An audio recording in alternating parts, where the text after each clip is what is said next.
Hello, വീണ്ടും ഒരു വീഡിയോയിലേക്ക് സ്വാഗതം. കണ്ടോ, ഇന്ന് സാമാന്യം വലിയ 2 പാവക്കൂണ് കിട്ടി. ഇതിനെ ഇന്ന് കറിയാക്കാമെന്ന് വെച്ചു. ഇന്നത്തെ ഊണിൻ്റെ കറി പാവക്കൂൺ. അല്പസമയം ഇതിവിടെ ഇരിക്കട്ടെ. അപ്പോഴത്തേന് നമുക്ക് തേങ്ങ ചിരണ്ടി ഉള്ളി മുളക് ഇതൊക്കെ കഴുകി എടുത്തുകൊണ്ട് വരാം.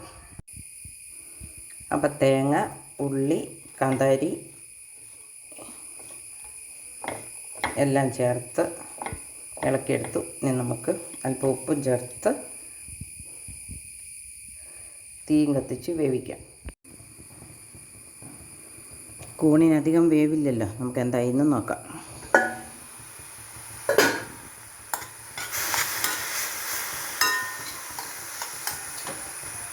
വെള്ളമൊക്കെ പറ്റി വന്നിട്ടുണ്ട്. എന്നാലും ഇച്ചിരി നേരം കൂടെ അടച്ച് വെച്ച് നോക്കാം.